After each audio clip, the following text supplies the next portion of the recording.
ಯೇಸುವಿಗೆ ಸ್ತೋತ್ರ.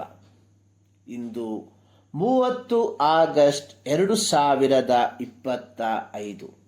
ಎಲ್ಲರಿಗೂ ಶುಭ ಮುಂಜಾನೆ. ಕೊಲೊಸೆ ಪತ್ರಿಕೆ 3ನೇ ಅಧ್ಯಾಯದ 12ನೇ ವಾಕ್ಯದಲ್ಲಿ ಕ್ರೈಸ್ತರು ಧರಿಸಿಕೊಳ್ಳಬೇಕಾದ 3ನೇ ವಸ್ತ್ರದ ಕುರಿತಾಗಿ ಪೌಲನು ಬರೆದಿರುವಂಥದ್ದು ದೀನಭಾವ, ಹ್ಯುಮಿಲಿಟಿ. ಮನುಷ್ಯರು ತಮ್ಮನ್ನು ತಾವೇ ಸ್ವಯಂ ಹೆಚ್ಚಿಸಿಕೊಳ್ಳದ ಮನೋಭಾವವು ದೀನಭಾವವಾಗಿದೆ. ಪೌಲನು ಫಿಲಿಪ್ಪಿ ಸಭೆಗೆ ಪತ್ರಿಕೆಯನ್ನು ಬರೆಯುವಾಗ ಅವರನ್ನು ಎಚ್ಚರಿಕೆ ಪಡಿಸಿರುವಂಥದ್ದು, ಪಕ್ಷಪಾತದಿಂದಾಗಲಿ ಒಣ ಹೆಮ್ಮೆಯಿಂದಾಗಲಿ ಯಾವುದನ್ನು ಮಾಡದೆ ಪ್ರತಿಯೊಬ್ಬನು ದೀನಭಾವದಿಂದ ಮತ್ತೊಬ್ಬರನ್ನು ತನಕ್ಕಿಂತ ಶ್ರೇಷ್ಠರೆಂದು ಎಣಿಸಲಿ. ಫಿಲಿಪ್ಪಿ ಪತ್ರಿಕೆ 2ನೇ ಅಧ್ಯಾಯ 3ನೇ ವಾಕ್ಯ.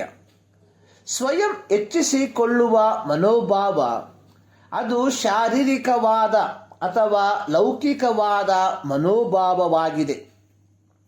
ಪೌಲನು ಗಲಾತ್ಯ ಪತ್ರಿಕೆ 5ನೇ ಅಧ್ಯಾಯದ 24ನೇ ವಾಕ್ಯದಲ್ಲಿ ಬರೆದಿರುವಂಥದ್ದು, ಕ್ರಿಸ್ತ ಯೇಸುವಿನವರು ತಮ್ಮ ಶರೀರ ಭಾವವನ್ನು ಅದರ ವಿಷಯಾಭಿಲಾಷೆ ಸ್ವೇಚ್ಛಾಭಿಲಾಷೆ ಸಹಿತ ಶಿಲುಬೆಗೆ ಹಾಕಿದವರು. ಫಿಲಿಪ್ಪಿ ಪತ್ರಿಕೆ 2ನೇ ಅಧ್ಯಾಯ 5ರಿಂದ 8 ವಾಕ್ಯಗಳಲ್ಲಿ ಪೌಲನು ಯೇಸು ಕ್ರಿಸ್ತನನ್ನು ದೀನಭಾವಕ್ಕೆ ಅತ್ಯಂತ ಪರಿಪೂರ್ಣ ವ್ಯಕ್ತಿತ್ವವಾಗಿ ಚಿತ್ರಿಸಿದ್ದಾನೆ. ಇಲ್ಲಿ ಪೌಲನು ಹೇಳುವಂಥದ್ದು, ಆತನು ದೇವ ಸ್ವರೂಪನಾಗಿದ್ದರೂ ದೇವರಿಗೆ ಸರಿಸಮಾನನಾಗಿರುವುದೆಂಬ ಅಮೂಲ್ಯ ಪದವಿಯನ್ನು ಬಿಡಲೊಲ್ಲೆನು ಎಂದೆಣಿಸದೆ ತನ್ನನ್ನು ಬರಿದು ಮಾಡಿಕೊಂಡು ದಾಸನ ರೂಪವನ್ನು ಧರಿಸಿಕೊಂಡು ಮನುಷ್ಯರಿಗೆ ಸದೃಶನಾಗಿ ತನ್ನನ್ನು ತಗ್ಗಿಸಿಕೊಂಡು ಶಿಲುಬೆಯ ಮರಣವನ್ನು ಹೊಂದುವಷ್ಟು ತಂದೆಗೆ ವಿಧೇಯನಾದನು. ಯೇಸು ಕ್ರಿಸ್ತನ ಶಿಲುಬೆಯ ಮರಣದ ಗುರಿ ಎನ್ನುವಂಥದ್ದು ತಂದೆಯಾದ ದೇವರಿಗೆ ವೈರಿಗಳಾಗಿದ್ದ ಮನುಷ್ಯರನ್ನು ಸಂಧಾನಪಡಿಸುವಂಥದ್ದಾಗಿತ್ತು. ಹೀಗಿರಲಾಗಿ ಕ್ರೈಸ್ತರಾದ ನಮ್ಮ ದೀನಭಾವ ಅನ್ನುವಂಥದ್ದು ಕ್ರೈಸ್ತತ್ವದ ಶಿಷ್ಟಾಚಾರವಲ್ಲ, ಬದಲಿಗೆ ನಮಗಾಗಿ ಶಿಲುಬೆಯ ಕಂಬವನ್ನೇರಿದ ರಕ್ಷಕನನ್ನು ಅನುಕರಣೆ ಮಾಡುವಂಥದ್ದಾಗಿದೆ.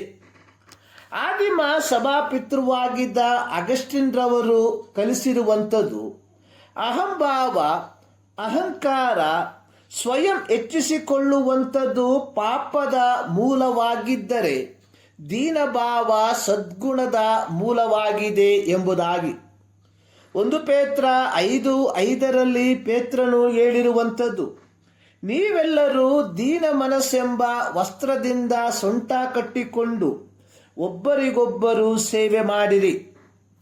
ಇದನ್ನೇ ಪೌಲನು ಕೊಲೊಸ್ಸೆ ಸಭೆಯ ವಿಶುದ್ಧರಿಗೆ ಹೇಳುತ್ತಿರುವಂಥದ್ದು, ದೀನಭಾವವೆಂಬ ವಸ್ತ್ರವನ್ನು ಧರಿಸಿಕೊಳ್ಳಿರಿ. ಪ್ರಿಯರೇ, ನಾವು ವಾಸಿಸುತ್ತಿರುವ ಯುಗ ಅನ್ನುವಂಥದ್ದು ಸ್ವಯಂ ಗುರುತಿಸುವಿಕೆಯ ಯುಗವಾಗಿದೆ. ಅಧಿಕಾರವೆಂಬ ಮದದಲ್ಲಿ ಮಿಂದಿರುವ ಅನೇಕ ಕ್ರೈಸ್ತರುಗಳು ತಾವು ನಾಯಕರಾಗಬೇಕೆಂಬ ಛಲದಿಂದ ಅಧಿಕಾರವನ್ನು ದುರುಪಯೋಗ ಪಡಿಸಿಕೊಂಡು ತಮಗೆ ಬೇಡವಾದವರನ್ನು ತುಳಿದು ಅಧಿಕಾರ ಮೋಹಿಗಳಾಗಿ ಆಸೀನರಾಗಿರುವಾಗ ಅಗಸ್ಟಿನ್ರವರು ಹೇಳಿರುವ ಮಾತನ್ನು ನೆನಪಿಸಿಕೊಳ್ಳುವಂಥದ್ದು ಒಳಿತಾಗಿದೆ. ಅವರು ಹೇಳಿರುವಂಥದ್ದು, ಸ್ವಯಂ ಹೆಚ್ಚಿಸಿಕೊಳ್ಳುವಂಥದ್ದು ಪಾಪದ ಮೂಲವಾಗಿದೆ. ಈ ಮುಂಜಾನೆಯಲ್ಲಿ ಸರ್ವಶಕ್ತನಾದ ದೇವರು ಈ ಅಧ್ಯಯನದ ಮೂಲಕ ನಿಮ್ಮನ್ನು ಆಶೀರ್ವದಿಸಲಿ.